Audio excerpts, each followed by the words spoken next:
الحمد لله رب العالمين والصلاة والسلام على سيد المرسلين أما بعد فأعوذ بالله من الشيطان الرجيم بسم الله الرحمن الرحيم الصلاة والسلام عليك يا رسول الله وعلى آلك وأصحابك يا حبيب الله الصلاة والسلام عليك يا نبي الله وعلى آلك وأصحابك يا نور الله۔ سلسلہ ہے اللہ کے حقوق۔ اللہ تعالیٰ کے اپنے بندوں پر جو حقوق ہیں ان میں ایک بڑا پیارا حق یہ ہے کہ بندے اللہ تعالیٰ سے اچھا گمان رکھیں، جسے عربی میں حسن الظن باللہ کہا جاتا ہے۔ اللہ تعالیٰ سے اچھا گمان رکھنا اس اعتبار سے واجب ہے کہ یہ ایمان رکھا جائے کہ اس کے ہر فعل میں حکمت ہے اور اس کا ہر فعل جمیل ہے، خوبصورت ہے، اور بندہ اپنے اعتبار سے جو اللہ تعالیٰ سے گمان رکھتا ہے وہ ہے توقع الجمیل من اللہ، کہ اللہ تعالیٰ سے اچھے معاملے کی امید رکھنا، توقع رکھنا۔ بنیادی طور پہ اس حق کا تعلق آدمی کے ایمان کے ساتھ ہے۔ اللہ تعالیٰ کے ساتھ جتنا ایمان مضبوط ہوتا ہے، اللہ تعالیٰ کی معرفت جتنی زیادہ ہوتی ہے، اس کی صفات کے حوالے سے جتنی معلومات زیادہ ہوتی ہے، بندے کا اللہ تعالیٰ سے گمان اتنا بڑھتا جاتا ہے۔ اللہ تعالیٰ کی رحمت، اس کی رافت، اس کا فضل، اس کا کرم، اس کی مہربانی اور اس کی ربوبیت پہ انسان کی جتنی نظر ہوتی ہے، اللہ تعالیٰ کے بارے میں اچھا گمان اتنا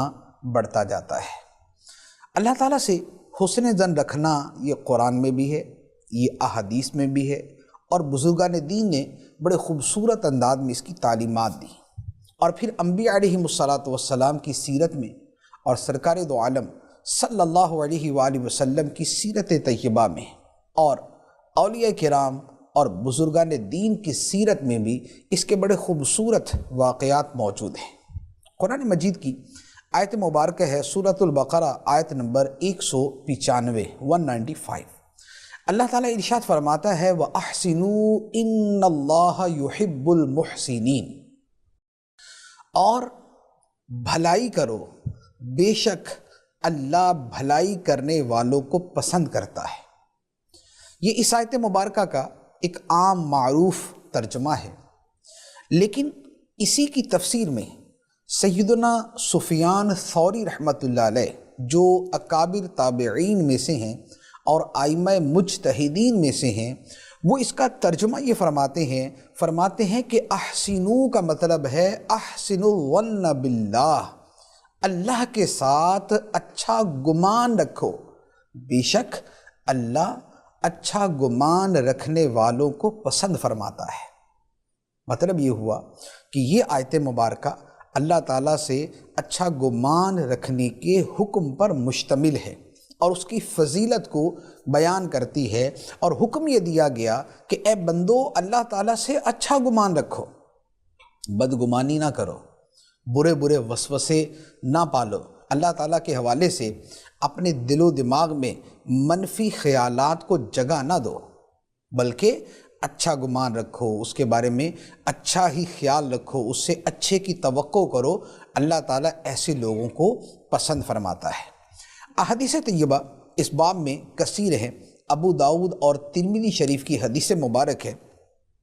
حضرت ابو ہریرہ رضی اللہ تعالی عنہ روایت کرتے ہیں کہ نبی کریم صلی اللہ تعالی علیہ وآلہ وسلم نے ارشاد فرمایا ان حسن الظن باللہ تعالی من حسن العبادہ، فرمایا بے شک اللہ تعالیٰ سے اچھا گمان رکھنا اچھی عبادت کی ایک صورت ہے۔ اللہ تعالیٰ سے اچھا گمان رکھا جائے تو یہ محض ایک گمان نہیں، یہ محض ایک اعتقاد کی صورت نہیں، بلکہ یہ عبادت کی صورت ہے، اور محض عام عبادت کی صورت نہیں، بلکہ فرمایا من حسن العبادہ، یہ ایک خوبصورت عبادت ہے، یہ عبادت کے حسن میں سے ہے۔ انسان کی عبادت میں جمال اور کمال اور حسن پیدا ہو جاتا ہے کہ جب بندہ اللہ تعالیٰ سے اچھا گمان رکھتا ہے۔ اگر اس کو تھوڑا سا اس انداز میں سمجھنے کی کوشش کریں تو بات اور واضح ہو جاتی ہے کہ بندہ نماز پڑھتا ہے اور خدا سے گمان رکھتا ہے کہ اللہ تعالیٰ میری ناقص عبادت کو بھی قبول فرمائے گا۔ بندہ اللہ تعالیٰ کی ثنا کرتا ہے اور ثنا کرنے کے ساتھ اللہ تعالیٰ کے بارے میں یہ گمان رکھتا ہے کہ میں اللہ کی ثنا کا حق تو ادا نہیں کر سکا، لیکن اللہ تعالیٰ اسی ثنا پر مجھ پہ لطف و کرم فرمائے گا، مجھے اجر و ثواب عطا فرمائے گا۔ تو یہی اس کی ثنا اور یہی اس کی ناقص عبادت یہ اس حسن ظن کی وجہ سے حسن عبادت میں تبدیل ہو جاتی ہے۔ اس لیے نبی پاک صلی اللہ تعالیٰ علیہ وآلہ وسلم نے بڑے خوبصورت انداز میں یہ بیان فرمایا کہ ان حسن الظن باللہ تعالی من حسن العبادہ، اللہ تعالیٰ سے اچھا گمان رکھنا یہ عبادت کے حسن میں سے ہے، عبادت کے حسن میں اضافہ کر دیتا ہے، یہ عبادت کو خوبصورت بنا دیتا ہے، یہ عبادت کو قابل قبول بنا دیتا ہے۔ ایک روایت مجھے یاد آ رہی ہے، حضرت موسیٰ علیہ السلام نے اللہ تعالیٰ کی بارگاہ میں عرض کی، مولا میں تیرا کیسے شکر ادا کروں کہ تیرا شکر ادا کروں تو جو شکر ادا کرنے کی تو نے توفیق دی ہے یہ بھی تیری نعمت ہے، تو میں اس پر شکر ادا کروں گا۔ اب جو میں اس پہ شکر ادا کروں گا تو وہ جو شکر کی توفیق ہے وہ بھی تیرا انعام ہے، تو پھر میں اس پہ شکر ادا کروں گا، تو مولا میں تو تیرا شکر ادا کر ہی نہیں سکتا۔ اللہ تعالیٰ نے فرمایا، اے موسیٰ جب تو نے یہ پہچان لیا کہ میری نعمتوں کا کما حقہ شکر ادا ہو سکتا ہی نہیں، تو تو نے میرا شکر ادا کر دیا۔ تو بندہ جب اپنی عبادت کے بارے میں، اپنے اعمال کے بارے میں، اپنے اچھے کاموں کے بارے میں یہ سمجھتا ہے کہ میں اسے کما حقہ نہیں کر سکا، رب کی شان کے لائق، اس کی عظمتوں کے لائق جیسا مجھے کرنا چاہیے تھا میں نے نہیں کیا، تو یہ اس کا اعتقاد جو ہے یہ اللہ تعالیٰ کے بارے میں اس کا اچھا گمان اس کی عبادت کو حسین بنا دیتا ہے اور رب کی بارگاہ میں قبولیت کے لائق بنا دیتا ہے۔ دوسری حدیث مبارک سنیے، حضرت عبداللہ بن مسعود رضی اللہ تعالی عنہ فرماتے ہیں، قسم ہے اس ذات کی جس کے سوا کوئی معبود نہیں، کسی بھی مومن کو اللہ تعالیٰ کے بارے میں حسن ظن سے بڑھ کر کوئی نعمت عطا نہیں کی گئی۔ آپ فرماتے ہیں کہ بندے کو جو نعمتیں دی گئیں اس میں سب سے بڑی نعمت یہ ہے کہ بندہ اللہ تعالیٰ کے بارے میں اچھا گمان رکھے۔ اب یہ سب سے بڑھ کر نعمت کیوں ہے؟ اس لیے کہ ہزاروں لاکھوں نعمتیں اور بندے کی عبادتیں یہ ساری کی ساری اللہ تعالیٰ کے ساتھ اچھے گمان کے ساتھ جڑ جاتی ہیں، خواہ وہ نماز ہے، وہ روزہ ہے، وہ زکوٰۃ ہے، وہ حج ہے، وہ عبادتیں ہیں، وہ ثنا ہے، حمد ہے، تلاوت ہے، ذکر ہے، ان سب کے ساتھ جب اللہ تعالیٰ کے ساتھ اچھا گمان مل جاتا ہے تو ہی یہ عبادتیں قابل قبول ہوتی ہیں۔ تو لہٰذا یہ نعمت بذات خود سب سے بڑھ کر نعمت ہوتی ہے۔ پھر اللہ تعالیٰ کے بارے میں جو اچھا گمان ہے اس کا بہت زیادہ تعلق جو ہے، بلکہ جو اس کی حقیقی بنیاد ہے وہ اللہ تعالیٰ پر ایمان کے ساتھ ہے۔ بندے کا ایمان جتنا مضبوط ہوگا، جس صفت پہ، جس وصف کے ساتھ اس کے ایمان کا تعلق جتنا مضبوط ہوگا، اللہ تعالیٰ کی طرف سے اس وصف اور اس صفت کا فیضان اتنا زیادہ ہوگا۔ جیسے ایک آدمی کو اللہ تعالیٰ کی ربوبیت پہ بڑا پختہ یقین ہے، اللہ تعالیٰ کی رزاقیت پہ اس کا بڑا پختہ ایمان ہے، اس بندے کے لیے رزق کے دروازے کھول دیے جاتے ہیں، اس کے لیے اللہ تعالیٰ کی ربوبیت کے دروازے کھل جاتے ہیں۔ جو بندہ اللہ تعالیٰ کے رحمت پہ کامل یقین رکھتا ہے اور اس سے رحمت کی توقع رکھتا ہے، اللہ تعالیٰ سے مہربانی کی امید رکھتا ہے، تو رب اس کے ساتھ مہربانی فرماتا ہے۔ تو اب یہ جو حسن ظن ہے یہ بندے کو اس ایمان کی وجہ سے نصیب ہوتا ہے جو ایمان اس کے دل میں ہوتا ہے،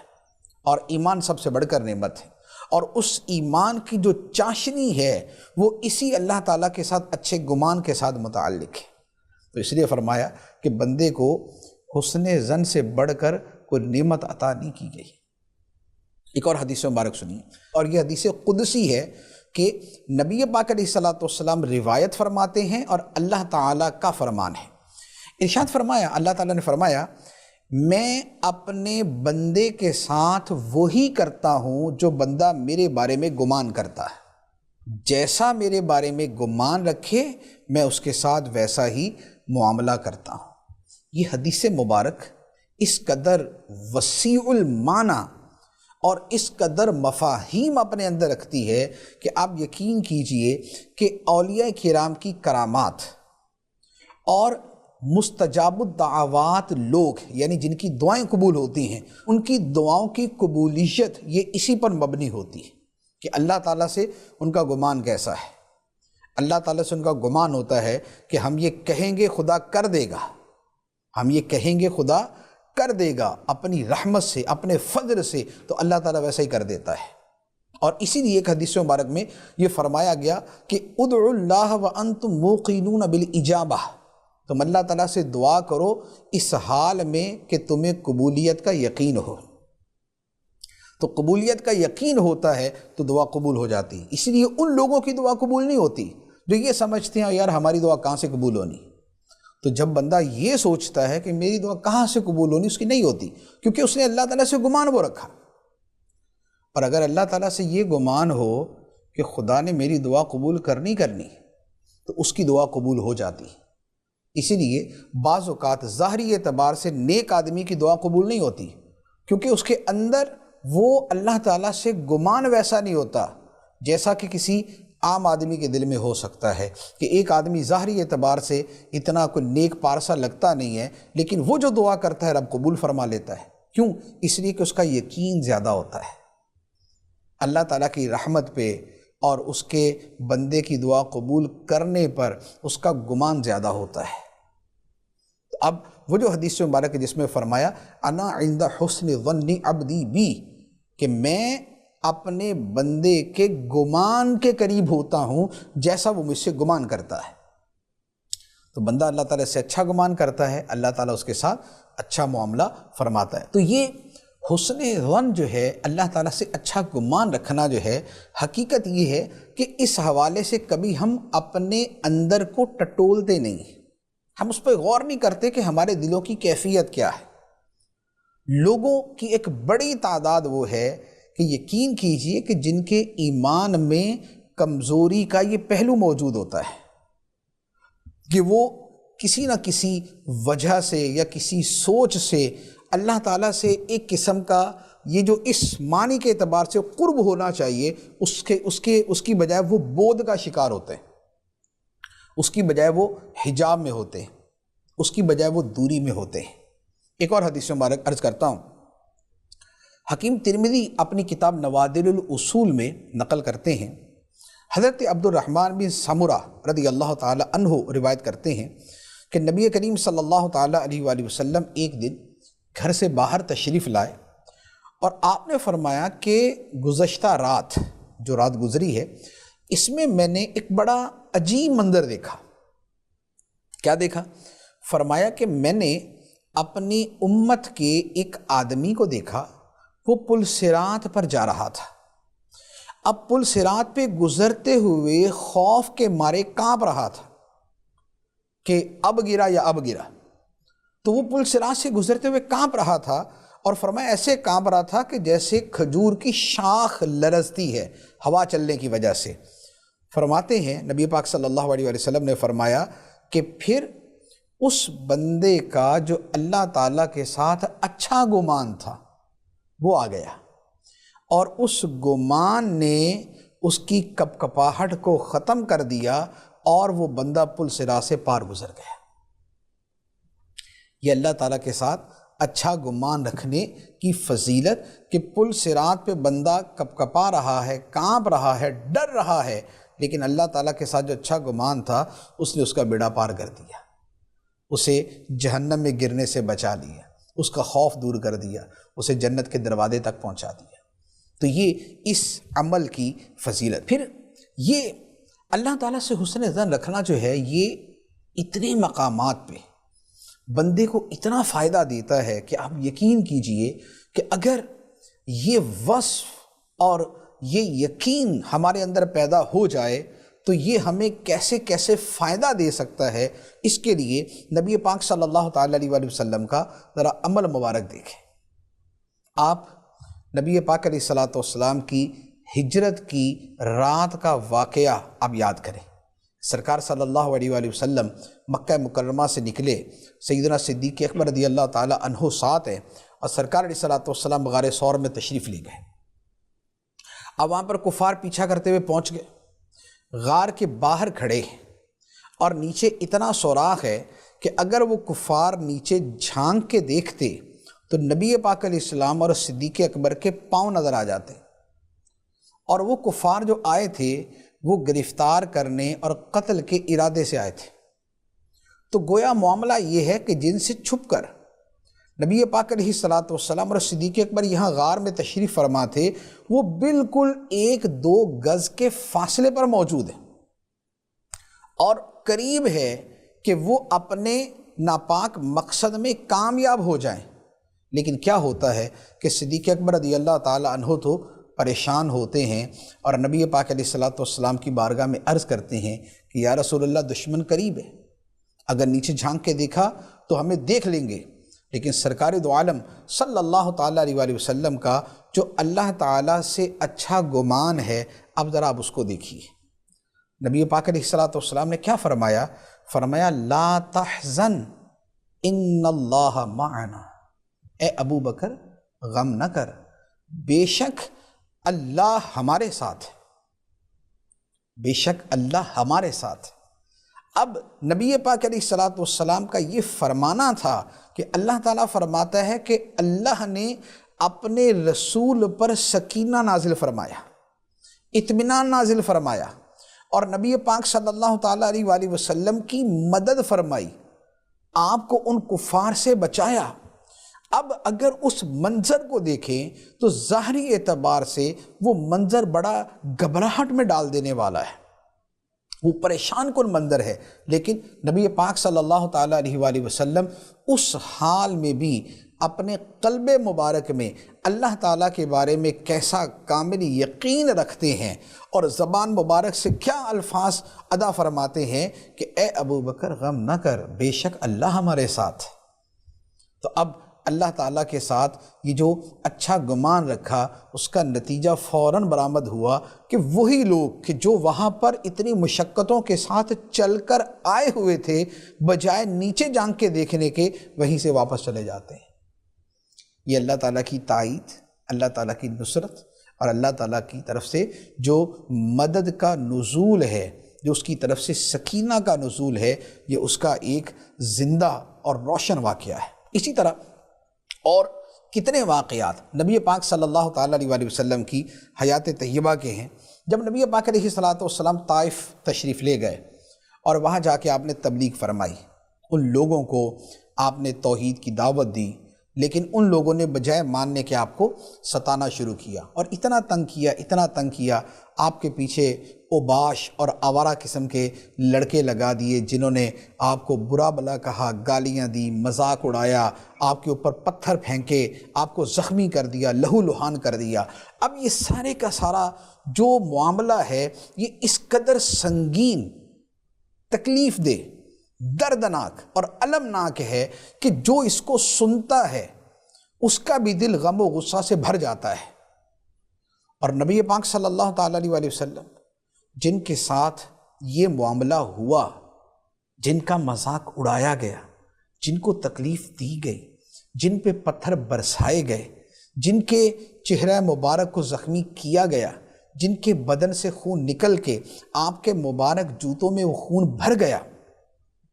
اس پیارے آقا صلی اللہ تعالیٰ علیہ وآلہ وسلم کا عمل کیا تھا کہ فرشتے جب آئے، اللہ تعالیٰ نے فرشتے بھیجے کہ جا کے محبوب کریم علیہ الصلوۃ والسلام سے پوچھیں، اگر یہ چاہیں تو ان تکلیف دینے والوں کو پہاڑوں کے درمیان ملا کر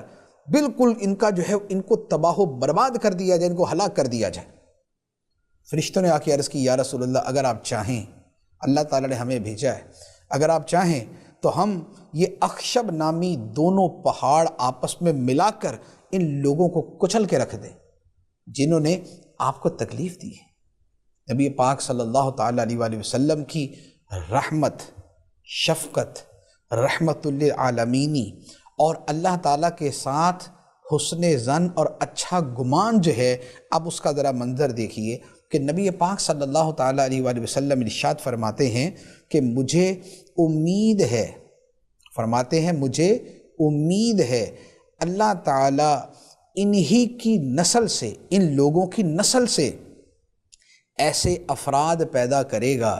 جو ایک اللہ کی بندگی کریں گے اور اس کے ساتھ کسی کو شریک نہیں ٹھہرائیں گے۔ یعنی اس وقت کہ جب انسان اپنی تکلیف، صدمے، دکھ اور اذیت کی وجہ سے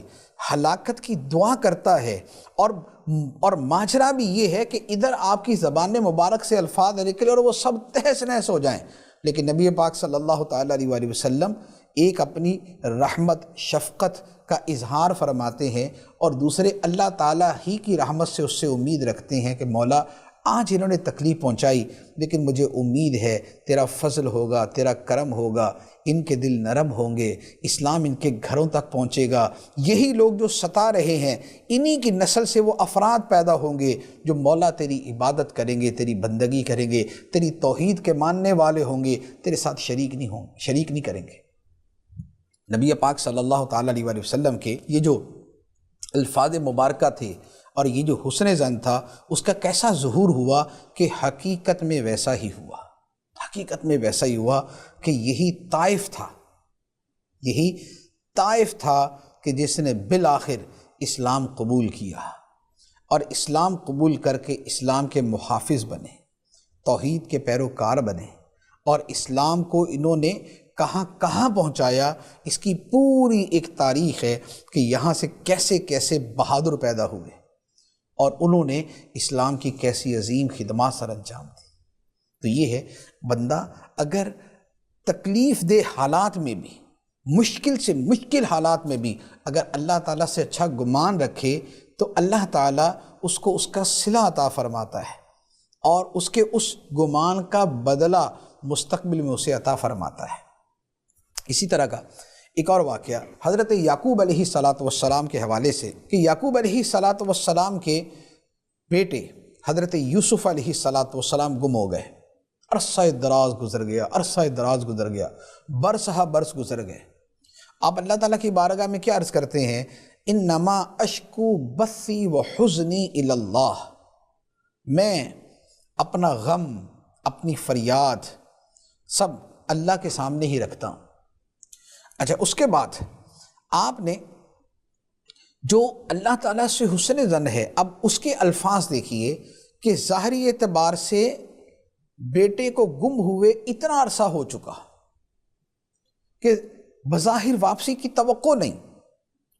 ان کی زندگی موت کے بارے میں بھی پتہ نہیں، لیکن کیا فرماتے ہیں؟ عسى اللہ ان یأتینی بہم جمیعا انہ هو العلیم الحکیم۔ فرماتے ہیں کہ یقین ہے کہ اللہ ان سب کو جمع کر کے میرے پاس لے آئے گا، اللہ تعالیٰ میرے سارے بیٹوں کو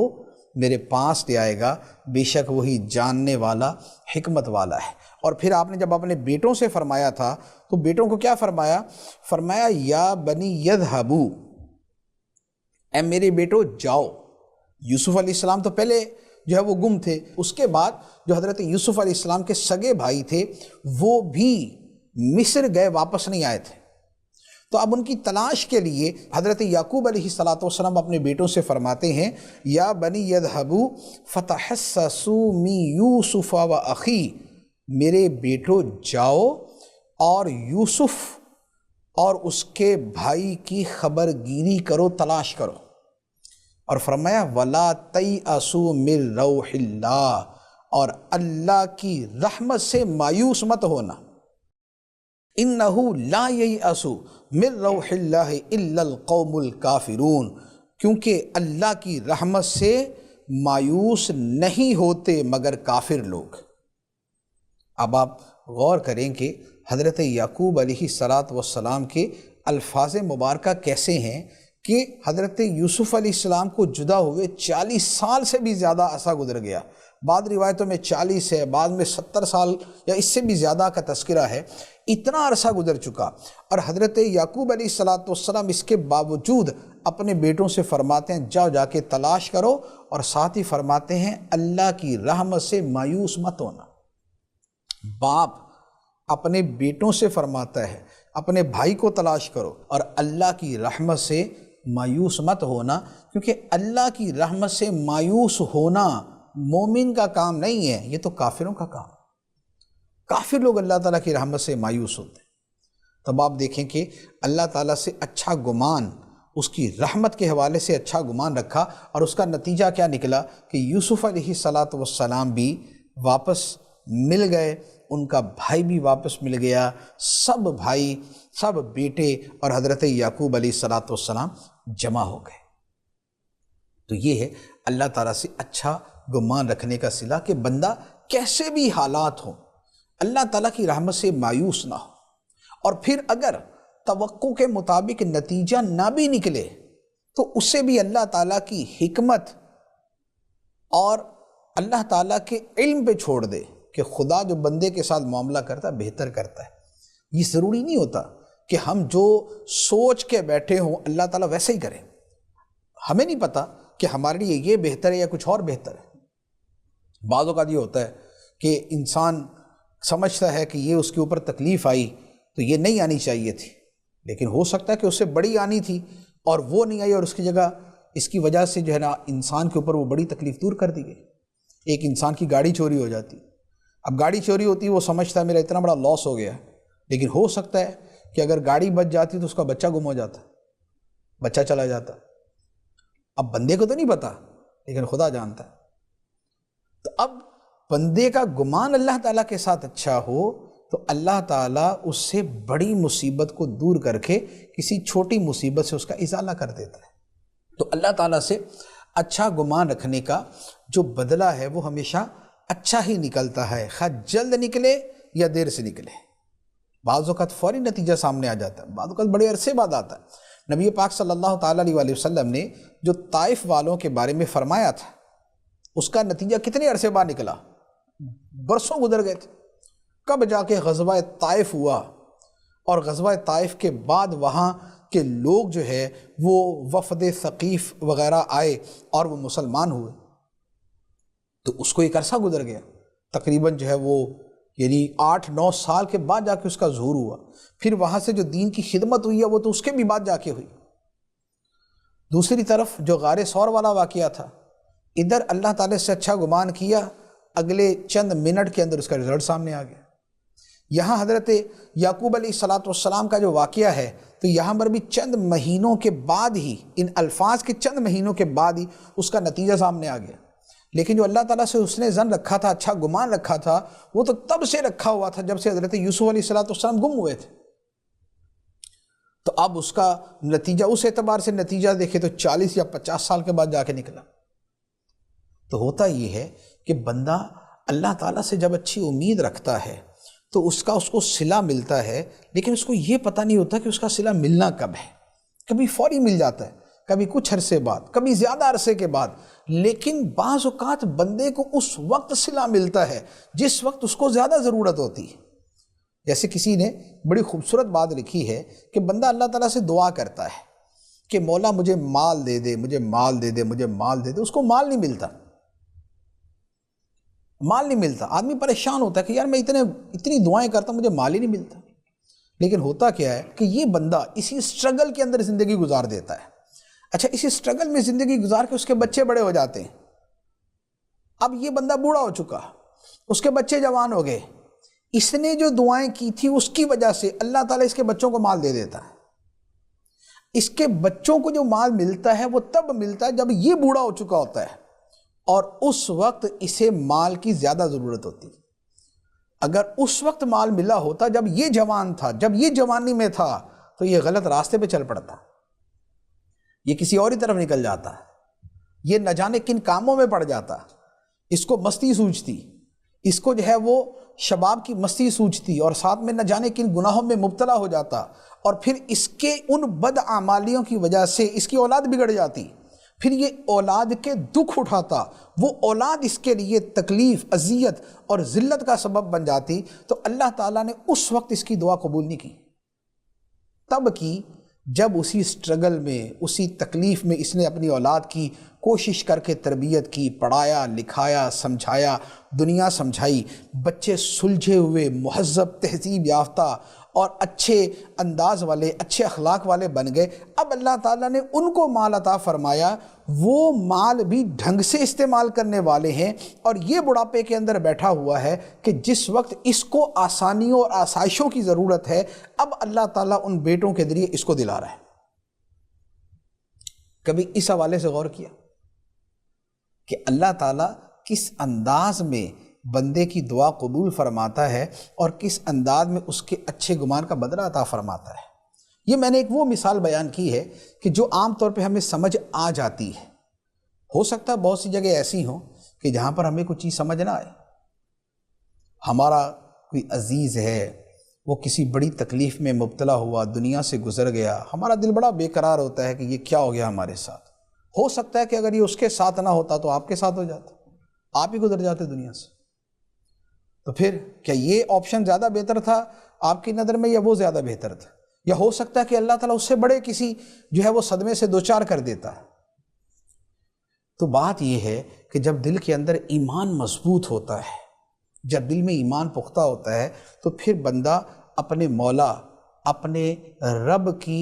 باتوں کو اچھی سے اچھی صورت پہ محمول کرتا ہے، پھر اس کے بارے میں اچھے سے اچھا گمان بنانے کی کوشش کرتا ہے، اور جب بندہ گمان اچھا بناتا ہے تو پھر رب وہی معاملہ اس کے ساتھ فرماتا ہے کہ میں بندے کے ساتھ ویسا ہی معاملہ کرتا ہوں جیسا وہ مجھ سے گمان رکھتا ہے، جیسا اس کا گمان ویسا اس کے ساتھ معاملہ۔ اب ایک اور حدیث مبارک بخاری اور مسلم کی حدیث ہے، اور یہ حدیث مبارک بھی اللہ تعالیٰ سے اچھے گمان رکھنے کی عظیم مثالوں میں سے، تاریخی مثالوں میں سے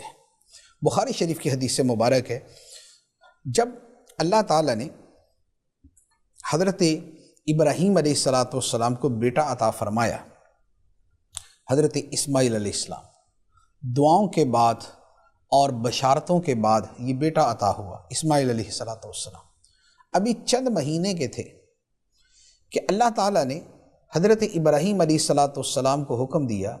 کہ اپنی بیوی ہاجرہ اور اپنے بیٹے اسماعیل کو فلاں جگہ پہ ایک ویرانے میں، ایک بیابان میں چھوڑا۔ حضرت ابراہیم علیہ السلام نے کوئی واویلا نہیں کیا، مولا یہ کیا، اس بڑھاپے کے اندر ایک بیٹا عطا کیا اور اس کو بھی جا کے جنگل بیابان میں چھوڑنے کا حکم دے رہا ہے؟ نہیں، رب کے حکم پہ سر تسلیم خم۔ خدا نے جس آزمائش سے حضرت ابراہیم علیہ السلام کو گزارا، ابراہیم علیہ السلام اس میں کامیاب ہوئے۔ رب نے فرمایا وَإِذِ ابْتَلَىٰ إِبْرَاهِيمَ رَبُّهُ بِكَلِمَاتٍ فَأَتَمَّهُنَّ، اور یاد کرو جب ابراہیم کو اس کے رب نے کچھ باتوں کے ساتھ آزمایا تو ابراہیم نے ساری باتیں پوری کر دی۔ جس طریقے سے اللہ تعالیٰ نے آزمایا، ابراہیم علیہ السلام نے سب کو پورا کر دیا۔ تو اللہ تعالیٰ نے فرمایا قال انی جاعلک للناس اماما، اللہ تعالیٰ نے فرمایا کہ اے ابراہیم، بے شک میں تجھے تمام انسانوں کا پیشوا امام بنانے والا ہوں۔ تو ابراہیم علیہ السلام کو سب کا امام بنا دیا، سب کا پیشوا بنا دیا۔ اب اللہ تعالیٰ نے حضرت ابراہیم علیہ السلام سے فرمایا بیوی اور بچے کو بیابان میں چھوڑا۔ آپ نے اپنی بیوی کو لیا، چھوٹے سے بچے کو لیا، اور ان کو لے کر جا کے مکے کی جو سرزمین تھی، اس وقت اس کا نام بھی مکہ نہیں ہوتا تھا، اور اس وقت وہ ایک ویرانہ تھا، دور دراز تک آبادی نہیں تھی، وہاں جا کے چھوڑ دیا۔ اب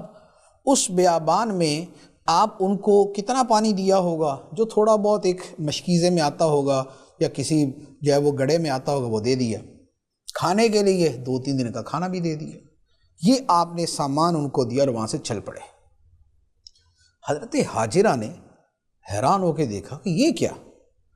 یعنی بظاہر تو یہ ہوتا ہے نا کہ اگر شوہر اپنی بیوی کو، اپنے چھوٹے سے بچے کو لے کر کہیں جاتا ہے تو یہ ہوتا ہے کہ یہ کہیں مہمان بن کے جا رہے ہیں، یا کہیں سیر کے لیے جا رہے ہیں، یا کسی جو ہے وہ خاص جو ہے کسی مہم کے اوپر جا رہے ہیں. لیکن یہ کیا، اس جنگل بیابان میں، ویرانے میں یہ ہمیں چھوڑ کے خود واپس چل دیے. تو حضرت حاجرہ رضی اللہ تعالی عنہا نے بلند آواز سے کہا، اے ابراہیم، کہاں، یہ کہاں چھوڑ کے جا رہے ہو؟ حضرت ابراہیم علیہ السلام نے کوئی جواب نہیں دیا. حضرت حاجرہ نے پھر سوال کیا، اے ابراہیم، یہ کہاں چھوڑ کے جا رہے ہو؟ حضرت ابراہیم علیہ السلام نے پھر جواب نہیں دیا. تیسری مرتبہ حضرت حاجرہ چونکہ خود ولیہ تھی، ایک نبی کی زوجہ تھی، ایک نبی کی والدہ تھی، اور ہمارے آقا صلی اللہ علیہ وآلہ وسلم کا جو اوپر اجداد مبارکہ ہے ان میں ایک عظیم ہستی تھی کہ سرکار علیہ السلام کی بھی ماں ہیں اور اللہ کی ولیہ اور خدا کی رضا پہ راضی رہنے والی. تو ان کے دل و دماغ میں خود ہی آ گیا کہ ابراہیم علیہ السلام جیسے جلیل القدر پیغمبر رسول اگر ہمیں اس ویرانے میں چھوڑ کے جا رہے ہیں تو یہ کسی حکمت کی وجہ سے ہوگا، کسی حکم کی وجہ سے ہوگا. تو حضرت حاجرہ رضی اللہ تعالیٰ عنہ نے سوال کیا، اے ابراہیم، کیا اللہ نے حکم دیا؟ اے ابراہیم، کیا اللہ نے حکم دیا؟ تو حضرت ابراہیم علیہ السلام نے جواب دیا کہ ہاں، یعنی اللہ نے حکم دیا. اب جب آپ نے یہ فرمایا تو سیدہ حاجرہ رضی اللہ تعالیٰ عنہ نے کیا آگے سے جواب دیا؟ یہ وہ جواب ہے جو اللہ تعالیٰ پر ایمان، خدا پر یقین اور اس کے ساتھ اچھے گمان کی اعلیٰ دلیل، اور توقع الجمیل من اللہ، جو حسن ظن باللہ کا معنی بیان کیا تھا کہ اللہ سے اچھے کی توقع کرنا، اللہ تعالیٰ سے اچھے کی امید رکھنا. اب اس کے اعتبار سے کیا جواب تھا؟ حضرت حاجرہ رضی اللہ تعالیٰ عنہ نے فرمایا، اللہ کا حکم ہے، پھر اللہ ہمیں ضائع نہیں کرے گا. اگر یہ خدا کا حکم ہے، اس بیابان میں، اس خالی زمین پر جہاں نہ پانی ہے، نہ کھانا ہے، نہ درخت ہے، نہ انسان ہے، نہ آبادی ہے، نہ کوئی مانوس شخص ہے، نہ دیگر انسان ہے، اگر اس ویرانے میں چھوڑ کے جانے کا حکم رب نے دیا ہے تو پھر رب ہمیں ضائع نہیں کرے گا. اور پھر کیا ہوا؟ جو ہوا وہ آپ سارے جانتے ہیں کہ اللہ تعالیٰ نے حضرت حاجرہ رضی اللہ تعالیٰ عنہا کے اس اچھے گمان اور اللہ تعالیٰ سے اچھی امید رکھنے کا صلہ یہ عطا فرمایا کہ وہیں پر زمزم کا چشمہ جاری کر دیا. حضرت اسماعیل علیہ السلام کے قدموں کے پاس زمزم کا چشمہ جاری ہوا، اور وہ چشمہ ایسا جاری ہوا کہ تب سے جاری ہے، آج تک جاری ہے، قیامت تک جاری رہے گا. اس کا پانی برکتوں والا، اس کا پانی پوری دنیا لے کے جاتی ہے. جن کو بغیر پانی کے چھوڑا گیا تھا لیکن انہوں نے خدا پہ بھروسہ کیا تھا، جن کو بغیر پانی کے چھوڑا تھا اور انہوں نے خدا پہ امید رکھی تھی، اللہ تعالیٰ نے وہاں پر وہ پانی جاری کیا جو ساری دنیا کو سیراب کر رہا ہے. اور جنہوں نے رب سے امید رکھی تھی اور ان کو وہاں چھوڑا گیا تھا جہاں کھانا نہیں تھا، اللہ تعالیٰ نے اسی سرزمین مکہ میں دنیا بھر کے پھل اور کھانے اور رزق کو جمع فرما دیا کہ شاید اس وقت دنیا میں کہیں پر جو پھل نہ ملتا ہو مکے کی سرزمین پہ مل جائے گا. یہ کیا ہے؟ یہ تھا اللہ تعالیٰ سے اچھا گمان رکھنے کا صلہ. اور پھر وہیں سے جو فیض کا دریا جاری ہوا، وہیں سے جو نسل اسماعیل علیہ السلام جاری ہوئی، اور جس میں سرکار دو عالم نور مجسم صلی اللہ تعالیٰ علیہ وآلہ وسلم تشریف لائے، اور پھر وہاں سے پوری دنیا میں جو اسلام پھیلا اور جو پوری دنیا میں ہدایت کا نور عام ہوا، وہ سارے کا سارا اس کی بنیاد کی طرف جائیں تو حضرت حاجرہ رضی اللہ تعالیٰ عنہا کے وہ جملوں کی برکتیں بھی اس کے اندر شامل ہیں. تو یہ ہے اللہ تعالیٰ سے اچھا گمان رکھنا، اللہ تعالیٰ سے حسن ظن رکھنے کی برکتیں. تو یہ اللہ تعالیٰ سے اچھا گمان جو ہے کوشش کرنی چاہیے کہ ہمارا دل جو ہے وہ اس کا عادی ہو جائے، ہمارے شعور کے اندر اور شعور سے لاشعور کے اندر پھر یہ بات بیٹھ جائے کہ خدا سے اچھی توقع رکھیں، اللہ تعالیٰ سے اچھی امید رکھیں، حالات جیسے بھی ہوں، جتنے بھی کٹھن ہو جائیں، جتنی بھی بندہ مشکل کے اندر آ جائے، بندہ اللہ تعالیٰ سے جب تک گمان اچھا رکھے گا اس کے حالات کسی بھی وقت بدل سکتے ہیں۔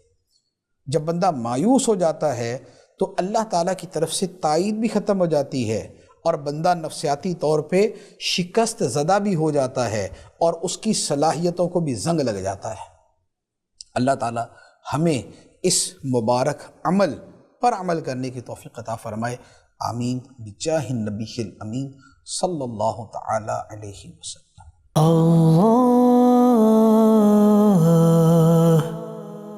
اللہ